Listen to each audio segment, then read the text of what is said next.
बोलो भारत माता की, बोलो भारतीय लक्ष्मी माता की। भारतीय जनता पार्टी कालीनाथ विधानसभा क्षेत्र से यहाँ बधाने सभी पार्षदों का मैं हार्दिक अभिनंदन करता हूँ। अभी भारतीय जनता पार्टी के राज्य इकाई के अध्यक्ष श्री बंडी संजय जी पधार चुके। आप सभी पार्षदों को आज भाग्यलक्ष्मी माता का आशीर्वाद मैं आप सभी लोगों से अनुरोध करता हूँ, जो भी पार्षद लोग यहाँ पर है वो लोग मंदिर के सामने आ जाए और उनके साथ भाग्यलक्ष्मी माता की, भाग्यलक्ष्मी माता की, ये बोलो चारमीनार भाग्यलक्ष्मी माता की, ये बोलो चारमीनार भाग्यलक्ष्मी माता की, ये बोलो चारमीनार भाग्यलक्ष्मी माता की। के पास दूर का सम्मान होगा। तत्पश्चात महादेव मंदिर बाजू में चारमीनार के बाजू में पुलिस स्टेशन के बाजू में सभी का नाश्ते का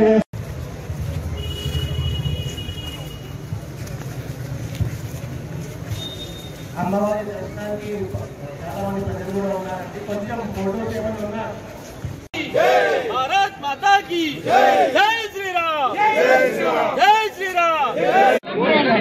వెనక సైడ్ అందరు కొంచెము అక్కడ సైడ్ అందరు కొంచెం ప్లేస్ ని క్లియర్ చేయండి. భక్తులు కూడా బయట నుంచి అమ్మవారి దర్శనం చేసుకుంటున్నారు.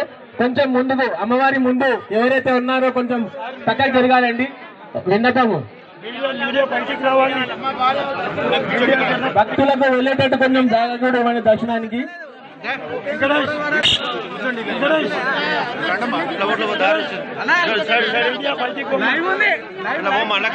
మీడియా బంధువులకు విన్నపము, వారు కూడా కొంచెం వెనుక జరిగితే తీసుకోండి. వెనుక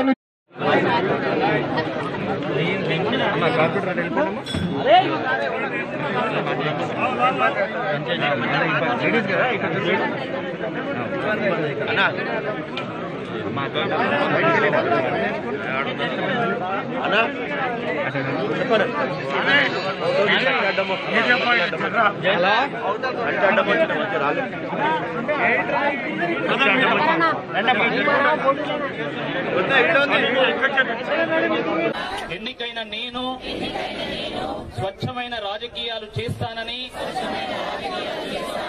ఎటువంటి అవినీతి అక్రమాలకు పాల్పడబోనని, ప్రజలకు నిత్యం అందుబాటులో ఉంటానని భాగ్యలక్ష్మి మహాశక్తి అమ్మవారి సాక్షిగా ప్రమాణం చేస్తున్నాను. నా వార్డు పరిధిలో ప్రజలతో సంప్రదింపులు జరిపి రాగద్వేషాలకు అతీతంగా ప్రాధాన్యతల వారీగా వార్డు అభివృద్ధికి చేపట్టాల్సిన కార్యక్రమాలను రూపొందించి అమలు చేస్తానని హామీ ఇస్తున్నాను. జాతీయ భావాలు, దేశం కోసం, ధర్మం కోసం అహర్నిశలు కృషి చేస్తున్న బీజేపీ సిద్ధాంతాలకు, క్రమశిక్షణకు కట్టుబడి ఉంటానని ప్రమాణం చేస్తున్నాను. భారత్ మాతా కీ, భారత్ మాతా కీ, భారత్ మాతా కీ.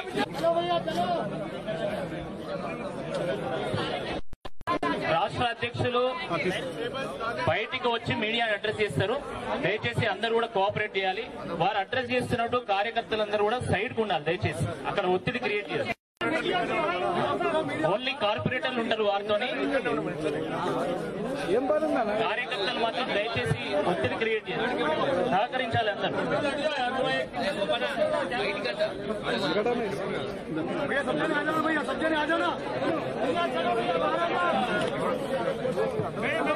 బండి సంజయ్ గారు రాష్ట్ర అధ్యక్షులు గారితో ఓన్లీ కార్పొరేటర్లు మాత్రమే ఉంటారు, మిగతా వాళ్ళు పక్కకు ఉంటారు. రాజా సింగ్ గారు ఉంటారు, శాసనసభ్యులు రాజా సింగ్ గారు, బీజేపీ ముఖ్య నాయకులు.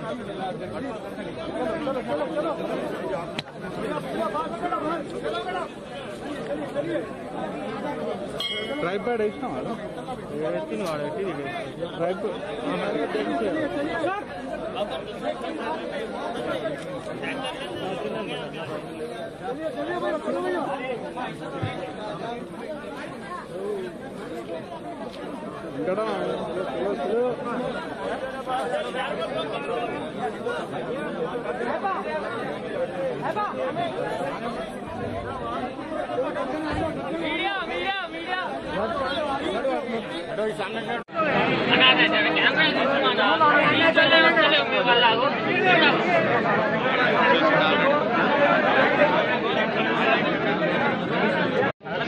ఎక్కడికి వెళ్ళి రావాలండి అందరికి ఒక విన్నపం. ఇటు సైడ్ నుంచి ప్లేస్ ఉంది, ఇటు నుంచి రావాలి, అటు నుంచి దిగాలి రైట్ సైడ్ నుంచి.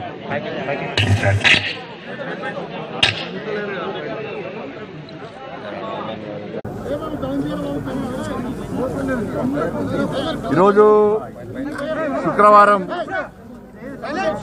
హిందువులందరూ కూడా శుక్రవారాన్ని ఒక శక్తివంతమైన రోజుగా, శుక్రవారాన్ని ఒక పవిత్రమైన రోజుగా, శుక్రవారాన్ని అమ్మవారిని తలిచి కొలిచి పూజించే రోజుగా హిందువులందరూ గుర్తిస్తూ ఉంటాం. ఆ పవిత్రమైన శుక్రవారం రోజు అమ్మవారి రోజు, అమ్మవారిని తలిచి కొలిచే రోజు, భాగ్యలక్ష్మి ఆ తల్లిని దర్శించుకోవడం నిజంగా మా అందరూ అదృష్టంగా భావిస్తా ఉన్నాం. మేము గతంలో కూడా శుక్రవారమే అమ్మవారు దర్శనానికి అవకాశం ఇచ్చింది. దాని ఎన్నికల ప్రచార సందర్భంగా భారతీయ జనతా పార్టీ మొట్టమొదటిసారిగా అమ్మవారిని దర్శించుకోవడం, అమ్మవారి కరుణా కటాక్షాలతో, అమ్మవారి ఆశీర్వాదంతో, భారతీయ జనతా పార్టీ జిహెచ్ఎంసీ ఎన్నికల్లో ప్రజలందరి ఆశీర్వాదంతో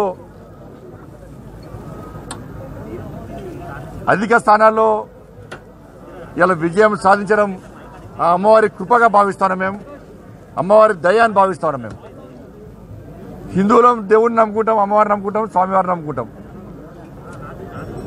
కానీ అమ్మవారి దయ వల్ల ఈ విజయం సాధించాం. కాబట్టి మా గౌరవ కార్పొరేటర్ అందరూ కూడా గతంలో ఎన్నికల ముందు ఏదైతే స్పష్టం చేస్తామో, గెలిచిన తర్వాత అమ్మవారి సాక్షిగా ప్రమాణం చేస్తాం, అమ్మవారి దయతో గెలిచాం.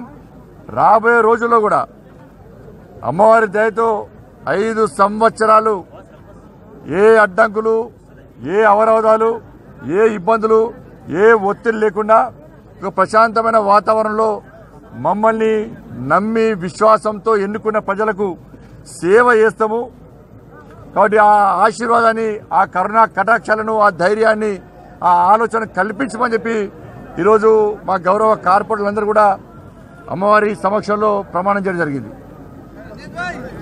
అభివృద్ధికి తప్పకుండా సహకరిస్తాం. అభివృద్ధి దేశంలో భారతీయ జనతా పార్టీ రాజకీయాలకు అతీతంగా సహకరించడానికి సిద్ధంగా ఉంది. కేంద్రం ద్వారా ఏ విధంగా నిధులు రావాలో దాన్ని తీసుకురావడానికి భారతీయ జనతా పార్టీ సిద్ధంగా ఉంది. మొదటి నుంచి కూడా తెలంగాణ రాష్ట్రంలో భారతీయ జనతా పార్టీ అభివృద్ధి సహకరిస్తామని చెప్పి హామీ ఇస్తూ వస్తున్నాం, స్పష్టం చేస్తున్నాం. కానీ జిహెచ్ఎంసీలో దురదృష్టవశాత్తు ఈ రాష్ట్ర ముఖ్యమంత్రి యొక్క మూర్ఖత్వపు వ్యవహార శైలి వల్ల, రాష్ట్ర ముఖ్యమంత్రి యొక్క అనాలోచిత నిర్ణయాల వల్ల, రాష్ట్ర ముఖ్యమంత్రి యొక్క చేతగానితనం వల్ల, రాష్ట్ర ముఖ్యమంత్రి యొక్క మైనార్టీ సంతుష్టీకరణ విధానం వల్ల, రాష్ట్ర ముఖ్యమంత్రి ఎంఐఎం పార్టీని పెంచి పోషిస్తున్న విధానం వల్ల ఇలా పూర్తి హైదరాబాద్ అభివృద్ధి కాకుండా ఇలా అభివృద్ధికి దూరంగా ఉన్న పరిస్థితిని మన జిహెచ్ఎంసీ ఎన్నికల్లో ప్రజలు గుర్తించి గమనించి భారతీయ జనతా పార్టీని గెలిపిస్తేనే, భారతీయ జనతా పార్టీని ఆశీర్వదిస్తేనే, భారతీయ జనతా పార్టీకి మద్దతు తెలుపుతూనే ఈ భాగ్యనగరాన్ని అభివృద్ధి చేసే అవకాశం ఉంటుందని భావించి ఈరోజు మాకు 40 మంది కార్పొరేటర్లను ఇలా ప్రజలు గెలిపించారు.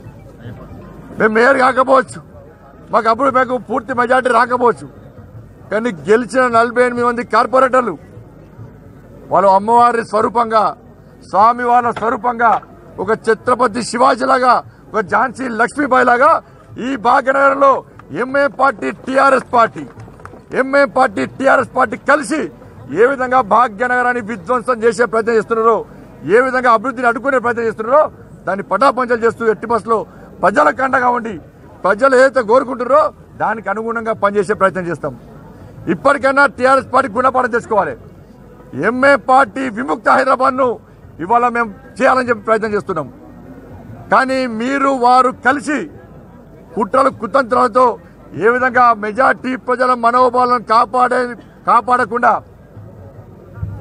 మెజార్టీ ప్రజల యొక్క మనోభావాలను కాపాడకపోవడం కాకుండా ఏదైతే అవమానాలకు గురి చేస్తుందో దానికి వ్యతిరేకంగా మన భారతీయ జనతా పార్టీ ఎట్టి బస్సులో ఈ హైదరాబాద్ ను టీఆర్ఎస్ ఎంఏ పార్టీని విముక్తి చేయడానికి, దాని నుంచి విముక్తి చేయడానికి భారతీయ జనతా పార్టీ గౌరవ కార్పొరేటర్లు రాజాసింగ్ గారు కానీ మేమందరం కూడా తప్పకుండా పనిచేస్తాం. ఈరోజు భాగ్యలక్ష్మి దేవాలయాన్ని ఆ రోజు దర్శించుకుంటే ఒక నాయకుడు అంటాడు, భాగ్యలక్ష్మి దేవాలయానికి పోయి భారతీయ జనతా పార్టీ ఇండియా పాకిస్తాన్ గొడవ చేస్తుంది చెప్పి సిగ్గుండాలి, కొంచెం నకలు ఉండాలి. అందుకే ఇప్పుడు భాగ్యలక్ష్మి దేవాలయం భాగ్యనగరంలో ఉంది. భాగ్యనగరానికి భాగ్యలక్ష్మి దేవాలయం వల్లనే భాగ్యనగరం పేరు వచ్చిన విషయాన్ని స్పష్టం చేయడానికి, అమ్మవారు ఎంత శక్తివంతురాలో, అమ్మవారి యొక్క సన్నిధానం ఎంత పవిత్రమైందో చెప్పడానికి అలా దర్శనం కోసం వచ్చినాం. ఇలా ఓల్డ్ సిటీలో ప్రజలు గుర్తించాలి, మీ ఓల్డ్ సిటీ ఎందుకు అభివృద్ధి చెందలేదు. ఇలా ఓవైసీ గారు గతంలో రాజశేఖరతో కలిసి ఉన్నాడు, చంద్రబాబు నాయుడుతో కలిసి ఉన్నాడు, ఇలా కేసీఆర్తో కలిసి ఉంటూనే ఉన్నాడు. ఇన్నిసార్లు ఇద్దరు సమావేశం జరిగింది. ఒక్కసారన్నా పాత బస్తీలో అభివృద్ధి గురించి ఎందుకు మాట్లాడలే అని ఒక్కసారి ఆలోచించుకోవాల్సి వస్తుంది. ఓల్డ్ సిటీ ప్రజలు ఓల్డ్ సిటీ అభివృద్ధి ఎందుకు జరుగుతుందో ఒక్కసారి ఓల్డ్ సిటీ ప్రజలు ఆలోచించాలి. ఓల్డ్ సిటీకి మెట్రో లైన్ ఎందుకు వద్దంటున్నారో స్పష్టం చేయాలి. ఓల్డ్ సిటీకి కంపెనీలు ఎందుకు వస్తలేవు, ఓల్డ్ సిటీ యువకులకు ఉద్యోగాలు ఎందుకు వస్తలేవు, ఓల్డ్ సిటీ యువకులకు పాస్పోర్ట్లు ఎందుకు వస్తలేవు, ఓల్డ్ సిటీ ఇవాళ అక్రమ దుండగులకు సంఘ విద్వేషకులకు ఎందుకు అడ్డాగా మారిందో ఒక్కసారి భాగ్యనగర్ ప్రజలు, ఓల్డ్ సిటీ ప్రజలు అర్థం చేసుకోవాల్సిన అవసరం ఉంది. మేము ఏ మతానికి వ్యతిరేకం కాదు, ఏ వర్గానికి వ్యతిరేకం కాదు, హిందూ ధర్మానికి వ్యతిరేకంగా ఎవరు వ్యవహరించినా కూడా, హిందూ సమాజాన్ని చీల్చే ప్రయత్నం ఎవరు చేసినా కూడా దాన్ని ఎట్టి పరిస్థితుల్లో అడ్డుకోవడానికి భారతీయ జనతా పార్టీ ఎట్టి పరిస్థితుల్లో వెనుకడుగు వేరే విషయాన్ని ఒకసారి స్పష్టం చేస్తున్నాం. ఈ భాగ్యలక్ష్మి అమ్మవారిని ఎవరైతే వివాస్వాదం చేసిండ్రో ఒక్కసారి గుర్తుంచుకోండి, అమ్మవారి శక్తిని గుర్తుంచుకోండి. మీకేమైనా అధికారం ఉంటే రండి, మీరు రండి, అమ్మవారిని దర్శించుకోండి. అందుకే ఈరోజు అమ్మవారి శక్తిని, అమ్మవారి మహిమను ఇవాళ దేశవ్యాప్తంగా ఒకసారి స్పష్టం చేయడానికే ఇవాళ అమ్మవారి దర్శనానికి మేమందరం వచ్చినాం. మేము అమ్మవారిని నమ్ముకొని ముందు పోయినాం, అమ్మవారిని నమ్ముకొని ముందుకు పోతూనే ఉంటాం.